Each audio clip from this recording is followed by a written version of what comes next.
প্রিয় ছাত্রছাত্রীরা, আজকে আমি তোমাদেরকে এই ভিডিওর মাধ্যমে ক্লাস 9-এর ইতিহাসের যে প্রশ্নগুলো আছে 13 নম্বর স্কুলের পেজ নম্বর 397-তে বিভাগ ক, খ, গ এর মধ্যে যে প্রশ্নগুলো আছে সমস্ত প্রশ্নের উত্তর আলোচনা করবো। অর্থাৎ এমসিকিউ মেথডে যে প্রশ্নগুলো আছে প্রথম পর্যায়ক্রমিক মূল্যায়নের জন্য 2025 সালে রায়মার্টিন প্রশ্নবিচিত্রা, সেই প্রশ্নগুলো আমরা আলোচনা করবো আজকে এই ভিডিওর মাধ্যমে। তোমরা ভিডিওটা শুরু থেকে শেষ অবধি অবশ্যই দেখবে, আর চ্যানেল যদি নতুন হয়ে থাকে অবশ্যই তোমার চ্যানেলটাকে সাবস্ক্রাইব করে রাখবে পরবর্তী স্কুলগুলো প্রশ্নোত্তর পাওয়ার জন্য।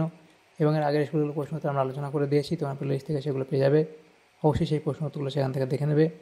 আর আজকে আমরা 13 নম্বর স্কুলের প্রশ্নোত্তরগুলো আলোচনা করব। তো এখানে যে পিডিএফগুলো পাবে পরবর্তী যে এই প্রশ্নোত্তরের পিডিএফ তোমার পরবর্তীতে আমাদের টেলিগ্রাম চ্যানেল থেকে পেয়ে যাবে। আমাদের ডিসক্রিপশনে লিঙ্ক দেওয়া আছে, সেখান থেকে যুক্ত হতে পারবে টেলিগ্রাম চ্যানেলে। 10টা এমসিকিউ প্রশ্ন দেওয়া আছে দেখো 13 নম্বর স্কুলে। তো সেখানে একের দাগের বলা আছে সঠিক উত্তরটি নির্বাচন করো। একের দাগের একের প্রশ্নে বলা হচ্ছে যে প্রজাপতি রাজা নামে পরিচিত ছিলেন, সেটা হবে পঞ্চদশ লুই। এরপরে আছে ফ্রান্সকে রাজনৈতিক কারাগার বলেছেন কে, সেটা হবে ভলতেয়ার। এরপরে আছে ক্যাপিটেশন ছিল ফ্রান্সের উৎপাদন ভিত্তিক আয়কর। দ্য স্পিরিট অফ লজ গ্রন্থের রচয়িতা, সেটা হবে মন্তেস্কু। এরপরে প্রশ্ন ফরাসি বিপ্লবের জনক ছিলেন, এটা হবে কি রুশো, অপশান সি। এরপরে আছে সন্ত্রাসের রাজত্বের নায়ক ছিলেন, সন্ত্রাসের রাজত্বের নায়ক ছিলেন কে, সেটা হবে রোবাসপিয়ার।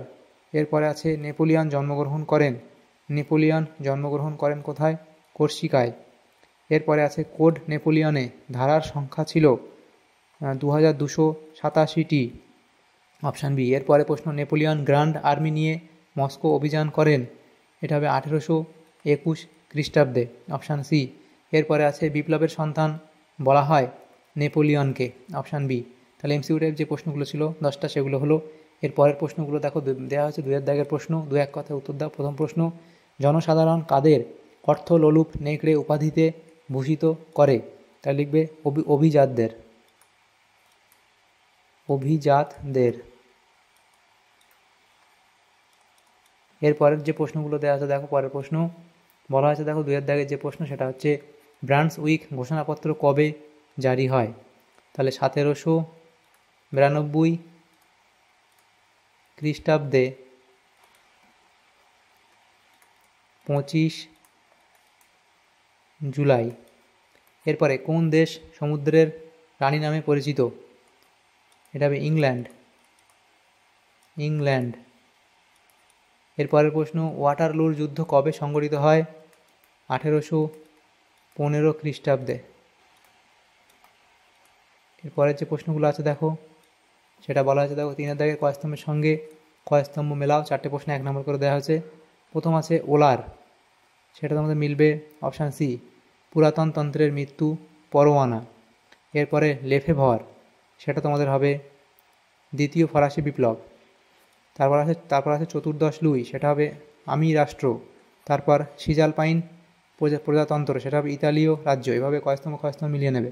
এরপরে 4 দাগের যে প্রশ্নগুলো আছে দেখো 3টে প্রশ্ন আছে, 3টে প্রশ্ন উত্তর করতে হবে, 6টা এখানে 2 নম্বর করে 6 নম্বর দেওয়া আছে। প্রথম প্রশ্ন 4 দাগের 1, লেথ অফ দ্য ক্যাশে কী, সেটা অবধি লিখবে। টেনিস কোর্টের শপথ কী, সেটা তোমরা এখান থেকে শুরু করবে, এই অবধি লিখবে টেনিস কোর্টের শপথ বলা হয়। তারপরে শতক দিবসের রাজত্ব বলতে কী বোঝো, সেটা এখান থেকে শুরু করে শতক দিবসের রাজত্ব বলা হয় একে, এটা লিখবে। তারপরে 4 দাগে বলা আছে যে পোড়ামাটি নীতি বলতে কী বোঝো, পোড়ামাটি নীতি সম্পর্কে লিখবে। তারপরে স্পেনীয় ক্ষত কী, সেটা অবধি লিখে দেবে, তাহলে এই প্রশ্নগুলো উত্তর হয়ে যাবে। তাহলে দেখো এখানে যে প্রশ্নগুলো ছিল আমাদের ক্লাস 9-এর ইতিহাসে যে প্রশ্নগুলো ছিল 13 নম্বর স্কুলে বিভাগ ক, খ এবং গয়ের অর্থাৎ এমসিকিউ বেসিক প্রশ্ন 1 নম্বর এবং 2 নম্বর প্রশ্ন যে প্রশ্নগুলো ছিল সেই সমস্ত প্রশ্নগুলো উত্তর আমরা আলোচনা করলাম আজকে এই ভিডিওর মাধ্যমে। তোমাদের যদি সামান্যতম উপকার এসে থাকে ভিডিওটা অবশ্যই এটা লাইক করবে, আর বেশি বেশি করে বন্ধুদের সাথে শেয়ার করবে, এবং পরবর্তী যে স্কুলগুলো আছে সেগুলো প্রশ্ন উত্তর পাওয়ার জন্য অবশ্যই তোমরা আমাদের চ্যানেলটাকে সাবস্ক্রাইব করে রাখবে। Thank you, thanks for watching.